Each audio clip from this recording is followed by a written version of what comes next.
यस्य स्वयं स्वभावाप्ति रभावे कृत्स्नकर्मणः तस्मै संज्ञानरूपाय नमोस्तु परमात्मने। जय बोलो पूज्यपाद आचार्य भगवान की जय।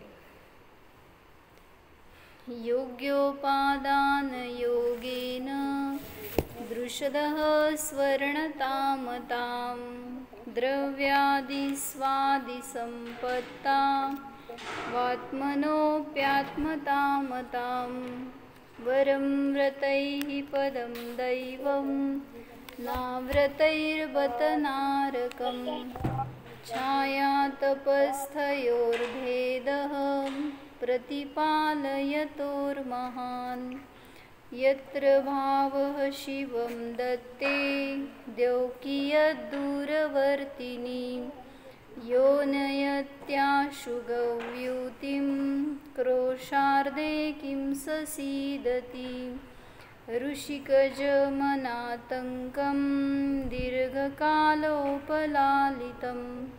नाकेनाकौकसां सौख्यं नाकेनाकौकसामिव वासनामात्रमेवैतत् सुखं दुःखं च देहिनां तथायुद्वेजयन्ते ते भोगारोगायिवापदी।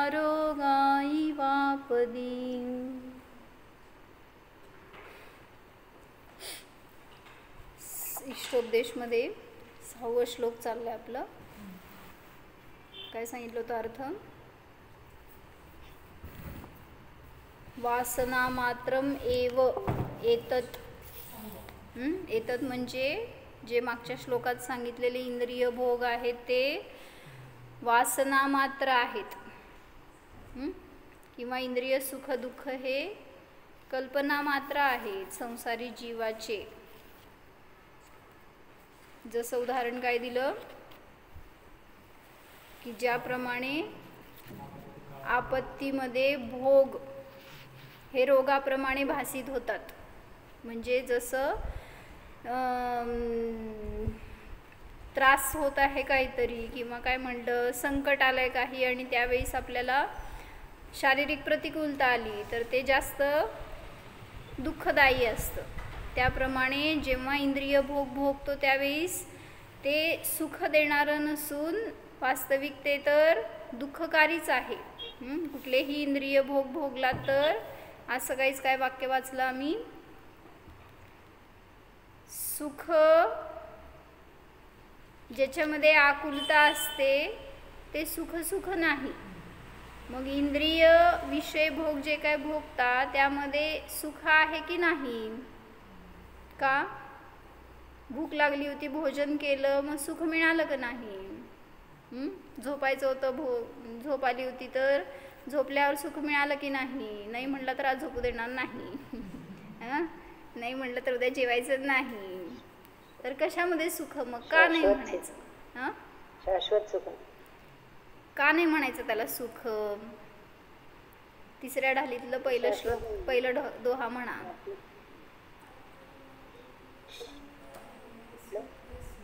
आत्मको हित है सुख सो सुख आकुलता बिन कहिए आकुलता शिव माहिनता ते शिव मग लाग्यो चहिए। म्हणजे काय?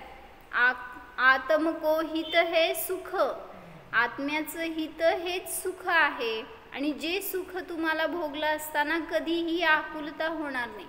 भलेही काही क्षणासाठी भोगा, भलेही खूप काळासाठी भोगा, पण त्यामध्ये आकुलता उत्पन्न होत नाही।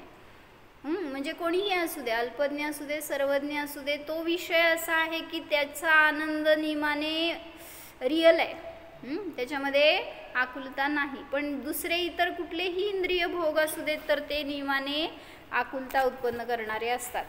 म्हणूनच बघितलं होतं आपण की मुनिराजांना पंचेंद्रिय 5 इंद्रियांचा निरोध रूप व्रत असतं। म्हणजे 5ही इंद्रियांना त्यांनी बुद्धिपूर्वक निरोध केलेला असतो, त्याला कंट्रोल केलेला असतं, त्याच्यावर विजय मिळवलेला असतो, तरच ते मुनी बनू शकतात. म्हणजे म्हणलं ना, बीजच काढून टाकलं अंतरंगातून जर की ते विषय भोग मला आनंद देणार आहे, हे जर ही मान्यता खरी तुटली आतून, तर बाहेरून ते भोग भोगावे वाटत नाहीत. आपण काय करतोय, बाहेरून विषय तोडतोय, पण भावना अंतरंगामध्ये असते ना, त्यामुळे ते पुन्हा पुन्हा भोगण्याचे भाव होतात. जरी मग तोडलं त्या विषयांना तर आकुलता होते, भोगलं तरी आकुलता होते. म्हणून सांगितलं की ते सुख सुख नाही. इथलं वाचत होतो थोडं आम्ही की इंद्रिय विषय भोग का दुःख देणारे आहेत. तर त्यांनी उदाहरण चांगलं दिलं होतं. यह सारा इंद्रिय सुख केवल वासना मात्र रम्य है, उस ओर मोह लगा है, इसलिए सुखद मालूम होता है. जो पक्षी बड़ी गर्मी में अपनी स्त्री के साथ यानी पक्षिणी के साथ भोगों में उलझ जाता है. आता उन्हामध्ये आहे तो पक्षी आणि पक्षिणी बरोबर आहे, त्याला सांग सुख का दुःख. जाऊ दे, पक्षी आणि पक्षिणी सोडून देऊ आपण. नवीन लग्न ठरलेला मुलगा आणि अजून ठरलंय पण तिच्याबरोबर त्याच्याबरोबर जर त्याची होणारी बायको असेल आणि कड़ी धूप में वो शॉपिंग कर रहे हैं, आनंद का दुःख. किंवा काय म्हणलं, ट्रेनमधनं प्रवास करायला आणि बसायला जागाच मिळाली नाही, आनंद का दुःख. गच्च भरलेली एकदम ट्रेन आहे, किती सुख सांग भैया. म्हणजे फील आहे ना, शेवटी तुम्ही काय फील करता त्याच्यावर आहे, बाहेरची परिस्थिती आनंद किंवा दुःख देणारी नसते. मग त्यांनी उदाहरण असं दिलंय, पक्षी आपल्या पक्षिणी बरोबर कड़ी धूप में भोगों में उलझ रहा है, उसे धूप का कष्ट होता है क्या, तिकडं विचारच नाही. कारण प्रसन्नता आहे जी ना अंतरंगामध्ये, ते बाहेरची सगळी प्रतिकूलता शून्य झालेली असते त्यावेळेस. पोट भरलेलं असल्यावर नको ते उदाहरण, जाऊ दे. जब रात्रि को उस पक्षी का वियोग हो जाता है, जैसे एक चकवा चकवी होते हैं उनके रात का वियोग हो जाता है, क्या कारण है, कैसी उनकी बुद्धि हो जाती है कि वे विमुख हो जाते हैं. तब उन पक्षियों को चंद्रमा की शीतल किरणें भी अच्छी नहीं लगती. जेव्हा त्यांचा वियोग झाला त्यावेळी रम्य वातावरण असेल तरी सुद्धा सुखद देणारं गोष्ट नाही आहे ती. आणि बहिरंगामध्ये किती धूप असेल, प्रतिकूलता असेल, कोणी दगड मारत असेल तरी सुद्धा जर अंतरंगातून आनंद भोगत असेल तो जीव, तर ती प्रतिकूलता त्याला काय बाधा देऊ शकत नाही. जब उनका मन रम रहा है, वासना में उलझे है, तब धूप भी कष्टदायी नहीं मालूम होती. काय म्हणले मी, काय गरज नाही, हल नाही, तुमच्याकडे येत नाही ते नाही. काय म्हणले मी,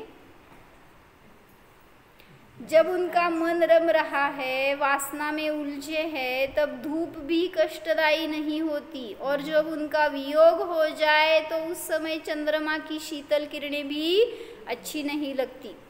पक्षियों की क्या बात कहे, खुद की ही बात देख लो.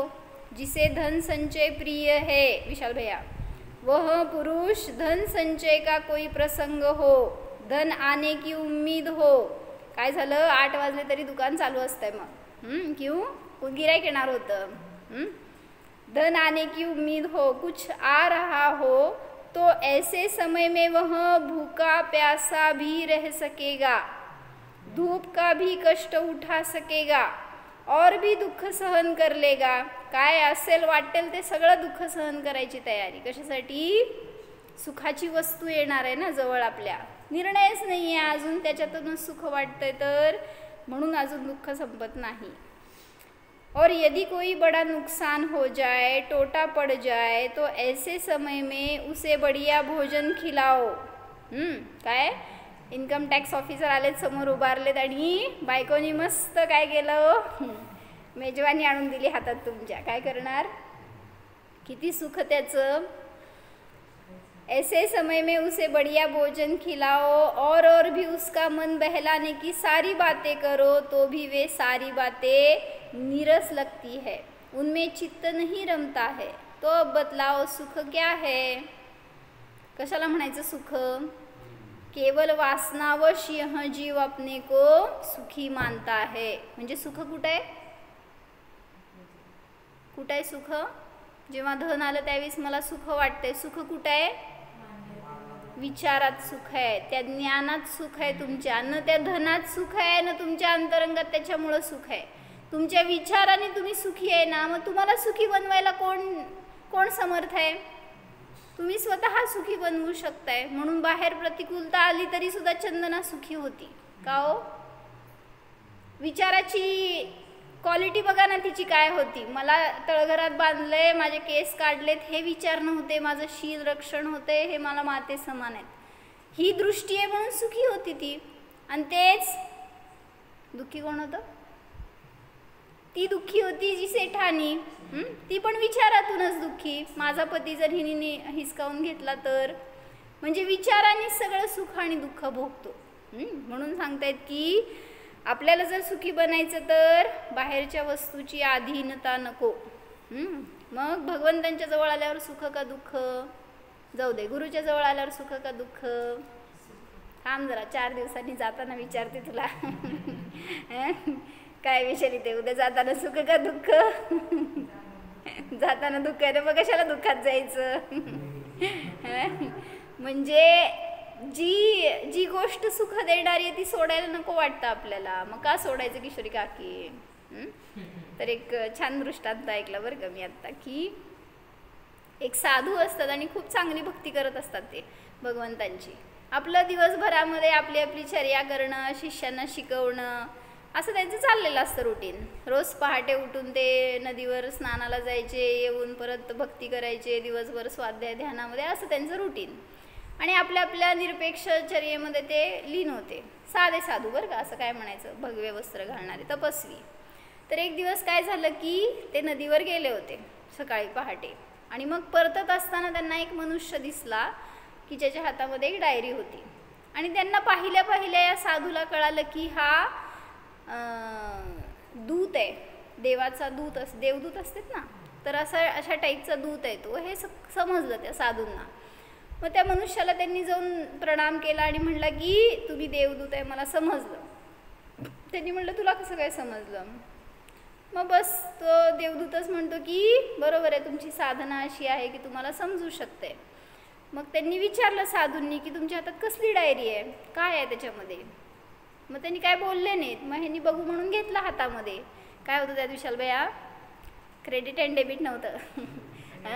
तर त्याच्यामध्ये नावं होती सगळ्यांची बरं का. विशाल चंकेश्वरा, प्रज्वल जोशी, अशी सगळी नावं त्याच्यामध्ये होती. मग त्यांनी कशाची डायरी आहे म्हणून विचारल्यावर यमदूत, त्या देवदूतांनी सांगितलं की म्हटले हे सगळे देवाचे परमभक्त आहेत, जे की खूप भक्ती करतात, मन लावून दिवस रात्र भक्ती करतात, असे ते भगवंतांचे प्रेमी आहेत. अशी त्यांची लिस्ट आहे. ऑब्वियस आहे, त्याच्या हातात डायरी आल्यावर त्यांनी काय केलं सांगा? तुमच्या हातात आला काय करणार? आणि तुम्हाला समजा त्याच्यामध्ये तुमचं नावच दिसलं नाही. असं झालं की त्यांनी सगळी डायरी फर्स्ट टू एंड सगळी चेक केली, पण त्यात त्यांचं नावच नव्हतं. मग काय होणार सांगा तुम्हाला? दुःख होणार ना जरासं, की मी एवढं दिवस रात्र भक्ती करतोय तर माझं नावच नाही. पण त्यांना जरा सुद्धा खेद नाही झाला. त्यांनी बस हसत ती डायरी बघितली आणि झाकून त्यांच्याकडे दिली आणि निघून गेले. दिवसभर त्यांच्या चर्येत जरा सुद्धा फरक पडला नाही. उलट त्यांनी अजून जास्त भक्ती केली आपल्या आनंदात. म्हणजे त्याचं रंच मात्र पण त्यांना डिस्टर्बन्स नाही की आपलं असं कसं काय नाव नाही आहे, काहीच नाही. खेद नाही, शोक नाही, काय त्याच्याबद्दल परत पश्चाताप नाही, द्वेष नाही भगवंतांचा, काहीच नाही. आणि मग आपलं आपलं त्यांचं रुटीन चालू होतं. दुसरा दिवस उजाडला. दुसऱ्या दिवशी पुन्हा सकाळी ते नदीवर गेले आणि नदीवरनं परत येत असताना पुन्हा ते देवदूतच भेटले. पुन्हा त्यांच्या हातामध्ये डायरी होती. मग आपलं ते साधूंनी काय केलं, जय जिनेंद्र, आणि ते निघाले. म्हटले असं कुठं चाललाय तुम्ही? म्हटले आज नाही का तुम्हाला डायरी बघायची? म्हटले काल बघितली की परत कशाला बघायची? नाही म्हटले आज बघा तुम्ही. मग ती डायरी घेतली तर त्यांनी त्याच्यामध्ये म्हटले देवाकडे पण 2-2 डायऱ्या असतील. तर तर ती डायरी काढून बघितली तर फर्स्ट सगळ्यात पहिलं नाव कोणाचं होतं? का बरं? हां, असं काय कालची डायरी आज बदलत असते का?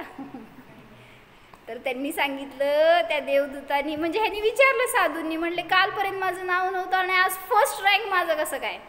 मग त्यावेळेस देवदूतांनी उत्तर एवढं मस्त दिलं, म्हणजे आता काल्पनिक असते ते ऑब्व्हियसली, त्यामुळं देव कोण नसतो आणि डायरी काय नसती बरं का, असली काय लिस्ट बिष्ट काय नसती, कोणाला तरी विचारायला जाताल.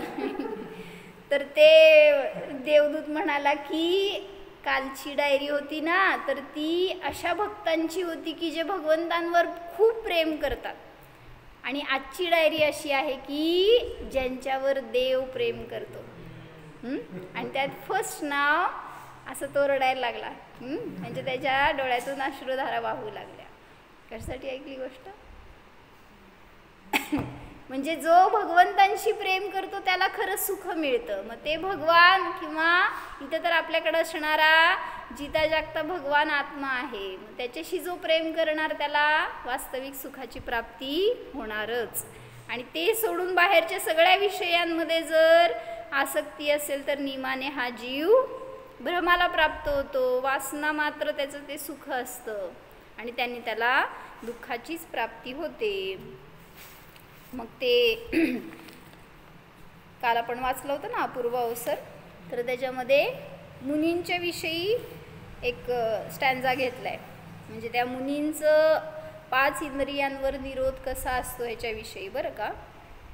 आता ॲक्च्युली हे ते गुजराती लँग्वेजमधलं आहे, पण मला जेवढं येतं तेवढं म्हणते मी. पंच विषय में राग द्वेष कुछ हो नहीं, अरु प्रमाद से होयन मन को क्षोभ जब, द्रव्य क्षेत्र रुकाल भाव प्रतिबंध बिन, विचरूंगा जब वीतलोभ हूँ विचरूदयाधीन जब, अपूर्व अवसर ऐसा किस दिन आएगा. असा अपूर्व अवसर माझ्या जीवनामध्ये कधी येणार, जेव्हा मी मुनी होणार, जेव्हा मी आत्म्यामध्येच लीन राहणार, जेव्हा मी अतिंद्रिय सुखाला निरंतर भोगत राहणार. असा माझ्या जीवनात अपूर्व अवसर कधी येणार ही भावना करायची आहे. 3 भावना काय होते काल?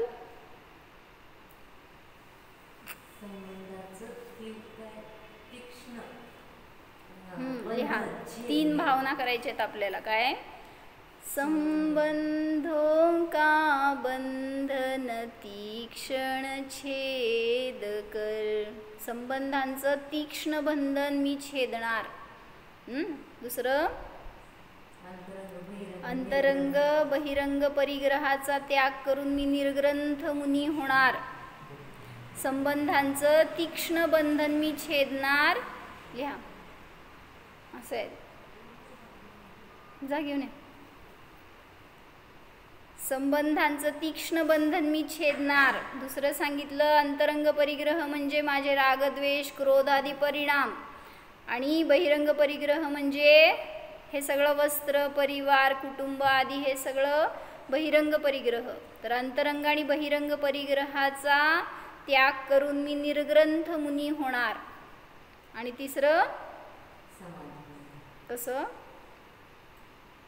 विचरूंगा कब महत पुरुष के पंथ जब, महान पुरुषांच्या पंथावर चालून मी कधी समाधी मरण साधणार, किंवा मी साधणार, ही भावना आहे त्याच्यामध्ये. म्हणजे 3 या भावना का करायला सांगितल्या?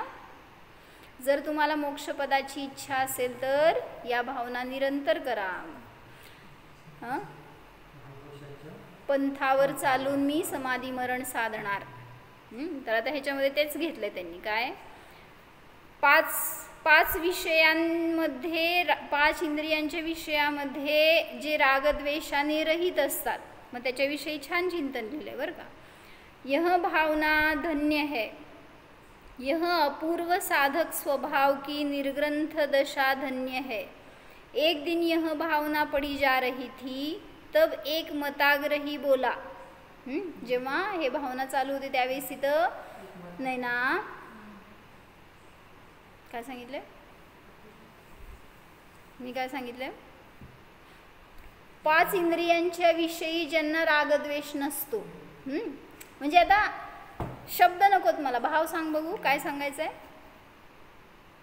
कुठल्याही इंद्रियांचे विषय, कर्णेंद्रियाचा विषय आहे, रागद्वेष होतात का आणि कधी होतात, का होतात, का होत नाहीत, कधी होत नाहीत?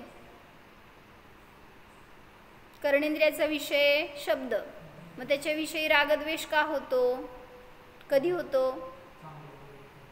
कोणाचे चांगले शब्द ऐकले तर माझं कौतुक केलं कोणी तर मला आनंद, आणि तेच कोणीतरी निंदा केली तर दुःख. मुनींना का नाही होत? कान बंद असतात का त्यांचे? काय ते साऊंड प्रूफ असते का कान? अभ्यास असतो. कसला अभ्यास करायचा? मग तो अभ्यास आपण करू शकत नाही का? का ते काय म्हणतात प्रूफ, वर्ड्स प्रूफ असतात कान, साऊंड प्रूफ. म्हणजे म्हणायचे काय ते फिल्टर होऊन जात नाहीत शब्द कानात, जसेच्या तसे जातात पण ते जातच नाहीत कानात, असं म्हणायचंय. म्हणजे ते ज्ञानाला विचलित करू शकत नाही, इतकं ज्ञान आतमध्ये खंबीर आहे. त्या शब्दात ती शक्ती नाही आहे की ते तुमच्या स्वभावाला हलवू शकतील, तुम्हाला दुःखी करू शकतील, अशी त्यांनी प्रगट केलेली शक्ती आहे ती. मग आपण करू शकत नाही का? आपल्याला काय अवघड आहे का ते? काय करायचं त्यासाठी? तुम्हाला कोणी काय बोललं तर तुम्ही लगेच विचलित होताय, लगेच कशाही होताय. तिथं तुम्हाला स्थिर राहायसाठी काय करायला पाहिजे? असं तुम्ही मला सांगणार आहे बरं का. हां, काय करायला पाहिजे? शब्द पुद्गल आहेत. होय, बरं, आता थांब, तुझं कौतुक करते. म्हणजे त्या प्रसंगात आपण का नाही जाणीव करत ती की शब्द आहेत ना हे, मग का मला का त्याच्यानी काय माझ्या आत्म्यात काय वाढलं का कमी झालं त्याच्यानी? इतकं विचार करायला असतं का त्यावेळेस? काय कोणीतरी एक शब्द नुसतं अरे म्हणलं की किती क्रोध आलेला असतो. मग तशा 5ही इंद्रियांच्या विषयी जे रागद्वेषाने रहित झालेले असे, ते मागं सांगितलं होतं विरसागर महाराजांच्या जीवनातलं उदाहरण. काय? घ्राणेंद्रियाचा विषय काय? गंध, सुगंध आणि दुर्गंध. काय सांगितलं होतं सांग? विहार करत होते महाराजजी, सांग.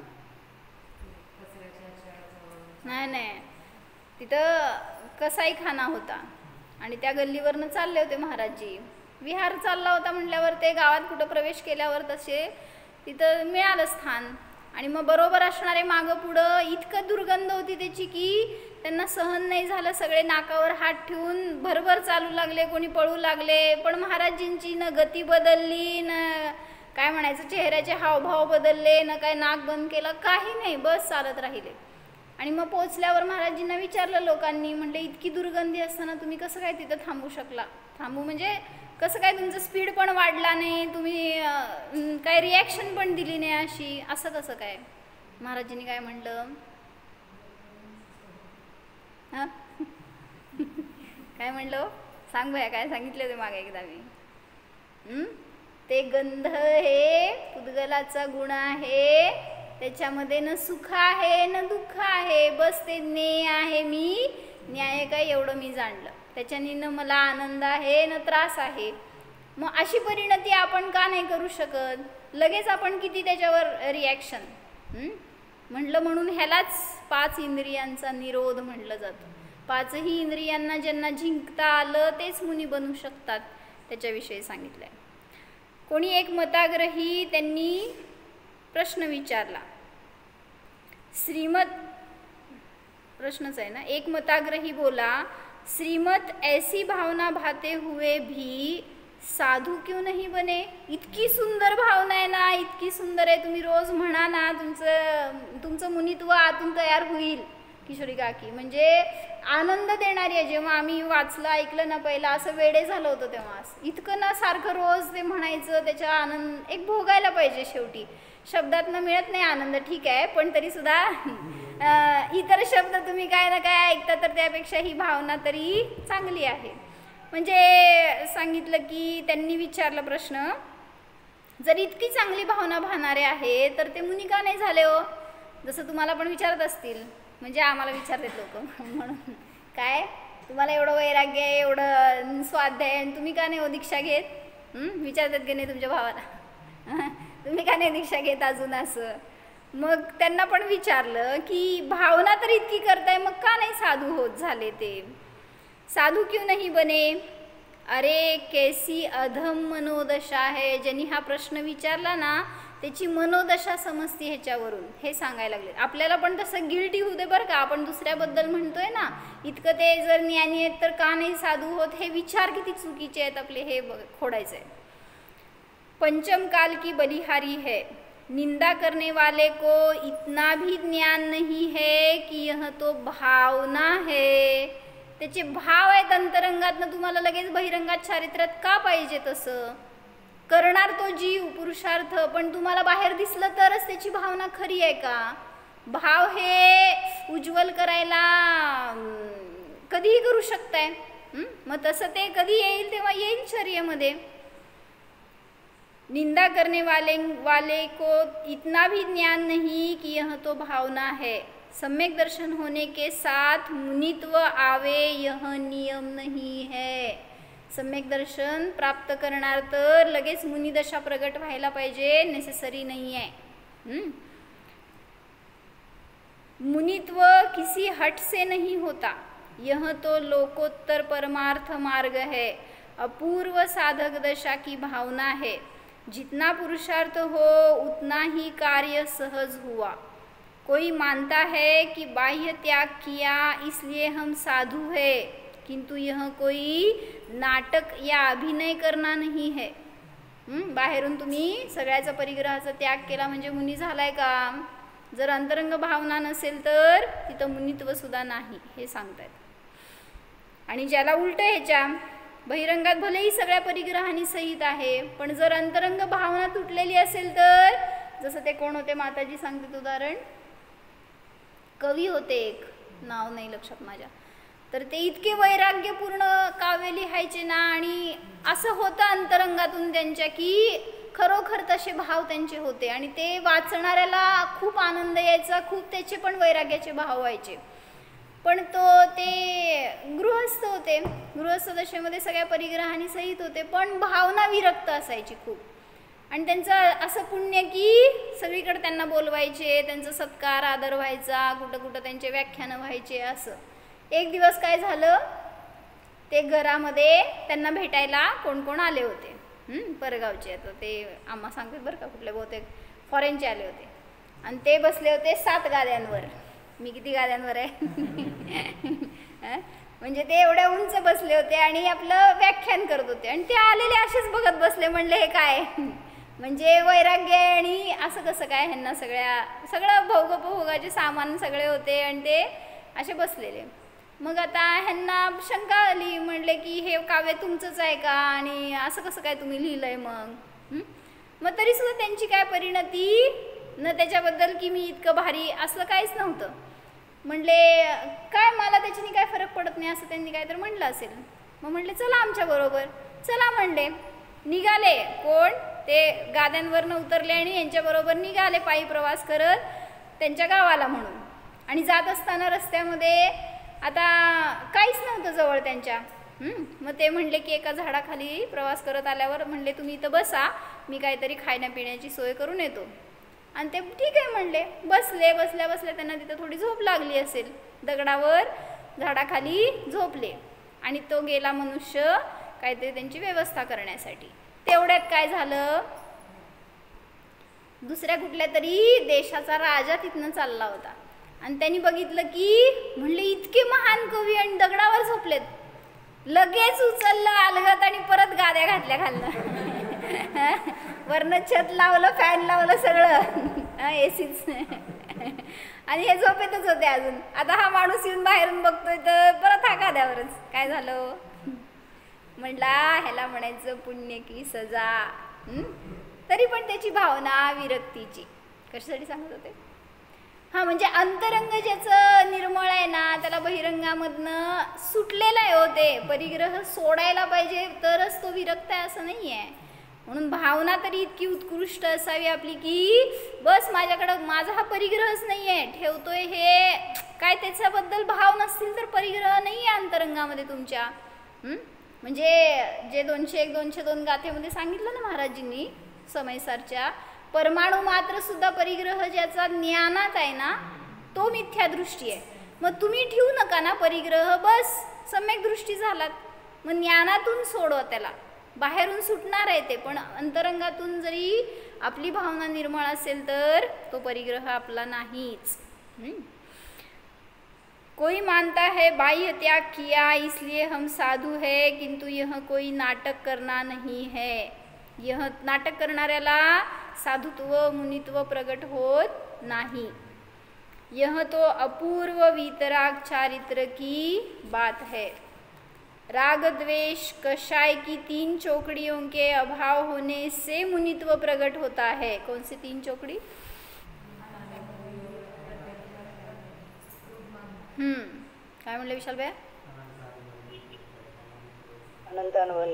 अनंतानुबंधी, अप्रत्याख्यानावरण, प्रत्याख्यानावरण, क्रोध मान माया लोभ, ह्याला म्हणायचं 3 चौकडींचा अभाव झाल्यावर कुठल्या कशायांचा उदय असतो त्याला ते माहित नाही. संज्वलन कषायांचा. म्हणजे जे मुनी असतात त्यांना खूप मंद कषाय असतात, ज्याच्यामध्ये शक्ती नाही आहे फार, पण तरी सुद्धा ते मोहाचं रूप आहे. एक संज्वलन क्रोधमान माया लोभाचा उदय असतो. राग द्वेष कषाय की 3 चौकड़ियों के अभाव होने से मुनित्व प्रगटता है और तब सहज ही बाह्य निमित्त वस्त्र आदि छूट जाते हैं. यह नियम है. जेव्हा भाव सुटले ना ते त्या कषायांचा अभाव झाला ना, नाही वाटत खाऊ. जसं म्हणलं ना मागं सांगितलं होतं उदाहरण की ज्या वस्तूचा आपण आजीवन नियम केलाय ती वस्तू आपल्याला खाऊ नाही वाटत का? म्हणजे सुटलंय ना ते आपल्याला आता विचारातून, आपण त्याच्याविषयी नाही विचार करत. जसं नको उदाहरण जाऊ दे.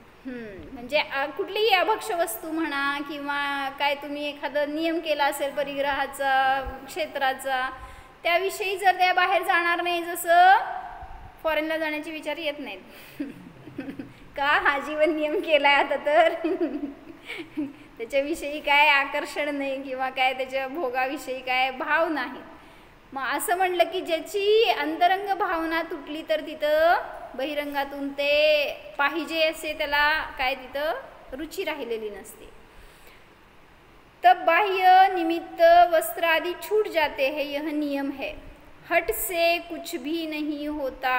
भावना करे और तुरंत ही फल दिखाई पड़े ऐसा नियम नहीं है. तुम्ही भावना केली काय मला इंजिनियर बनायचं आहे, मला डॉक्टर बनायचं आहे, मला काय नेता बनायचं आहे, PM बनायचं आहे, लगेच भावना केल्यावर फळ मिळतंय का? मग पुरुषार्थ आहे ना त्याच्या मागं. मग त्यासाठी काय सांगितलं की आता एक छोटा व्हिडिओ बघितला होता, त्यामध्ये सांगितलं होतं की कशासाठी सांगायला लक्षात ठेवा भैया, भावना किंवा लगेच फळ पाहिजे असं. तर तो एक मनुष्य असतो आणि त्यांनी चेक घेऊन गेला एक बँकेमध्ये आणि ते बँकेत भरला आणि म्हणला की हे मला काय म्हणायचं असतं ते कॅश करून द्या असं. हां, तर समोरच्या बँकेतनं त्यांनी दुसऱ्या बँकेत आणून तो चेक भरला होता. मग त्यांनी सांगितलं की हे मला डिपॉझिट करायचं आहे आणि मला पैसे पाहिजेत. मग ती स्त्री म्हणाली की तिथं असणारी म्हणली ठेवून जावा, थोड्या वेळाने घेऊन जावा म्हणून. नाही म्हणली, इथलं समोरच्या बँकेतनं तर आणल्या म्हणली, इथलं तर काम आहे म्हणलं, लगेच द्या मला पैसे. ती म्हणली नाही, प्रोसेसिंगला वेळ लागतो, तुम्ही ठेवा आणि थोड्या वेळाने या. तरी त्याचा हट्ट नाही. म्हणलं आओ दाराच्या बाहेर समोर बँक आहे, तिथनं आणलाय मी चेक. म्हणलं इथल्या जवळ इथलं काम आहे तर काय वेळ लागणार आहे तुम्हाला? म्हणलं लगेच द्या. मग ती इतकी भारी होती माहिती का बाई तिने उदाहरण दिलं. म्हणली तुम्ही काहीही म्हणा पण मला इथं त्याचं सगळं प्रोसिजर करायला वेळ लागणार आहे, तुम्ही ठेवा आणि जावा. ते माणूस पण ऐकायला तयार नाही. शेवटी ती म्हणाली हे बघा, जर स्मशानाच्या समोर तुम्ही मेलात तर तिथल्या तिथं जाणं सोपं होतं का नाही? काय केलं? म्हटले तिथून घरी घेऊन जाणार त्या प्रेताला, म्हटले सगळ्याला बोलवणार, हार घालणार आणि त्याचं सगळं तयार करणार आणि मग उचलून आणून तुम्ही इथं जाळणार. म्हटलं तिथल्या तिथं जायला येत नाही, दारातच पडलं होतं ना. म्हटलं कुठनं जन्मली बँकेत गेली. कशासाठी?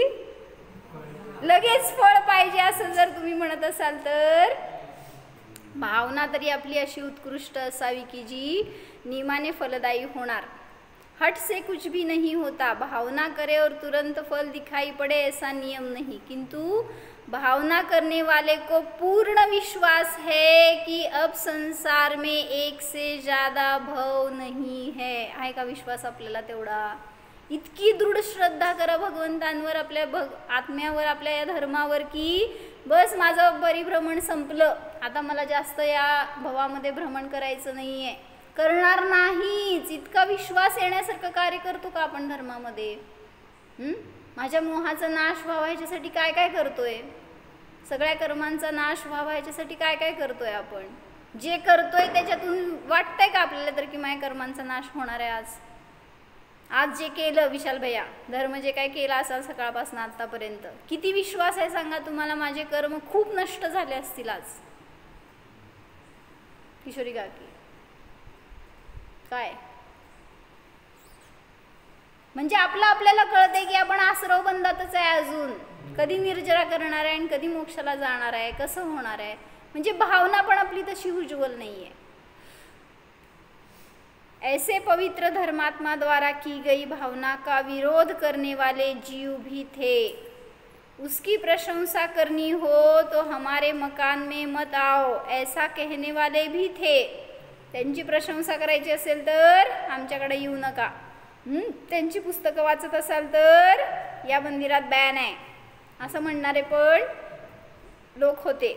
उस समय की अपेक्षा वर्तमान काल अच्छा है कि जिससे कई स्थानों पर उनकी यानी श्रीमद जी की महिमा के गीत गाए जाते हैं. ज्ञान और ज्ञानी की विराधना करने वाले जीवों को सच्ची हित की बात अच्छी नहीं लगती. काय?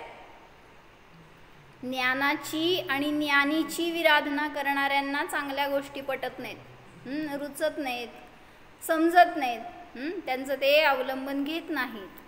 जैसे सन्निपात के रोगी को मीठा दूध हानि करता है, उसी प्रकार संसार में विपरीत मान्यता वाले परम हित का उपदेश सुनते हुए भी सत का अनादर करते हैं.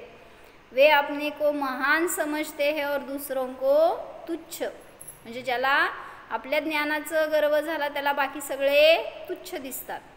विषय कषाय क्या है, उन्हें कैसे टाले, यह सब कुछ वह समझता नहीं. उन्हें जिनाज्ञा का ज्ञान नहीं है और घर छोड़कर वेशधारी होकर त्यागी बनने का अभिमान करते हैं.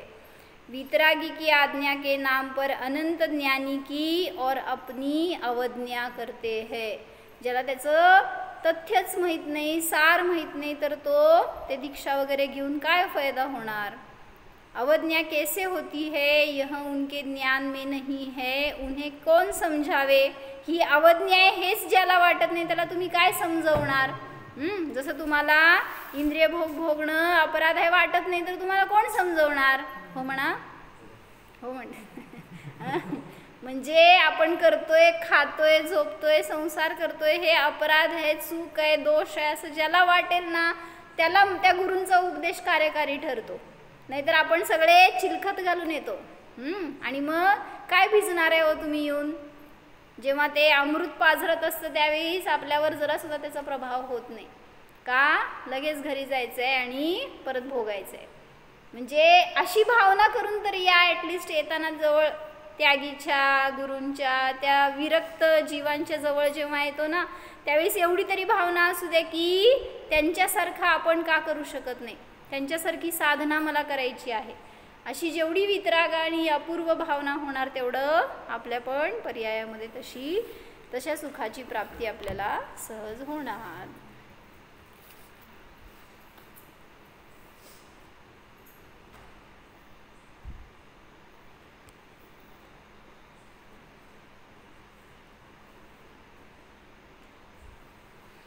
हो. जाणा.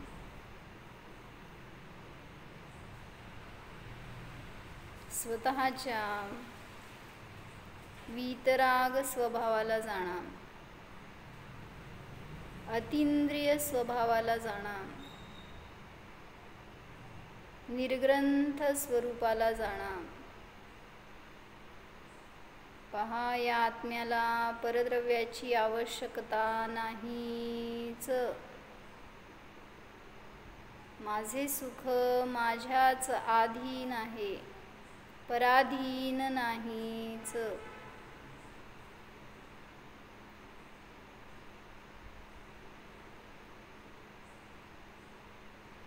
निसंग स्वरूपोऽहम्.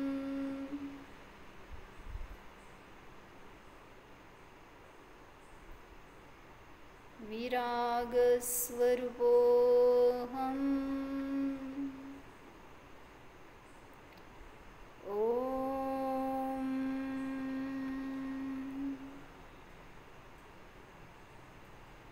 विसर्जन. नमो हरि.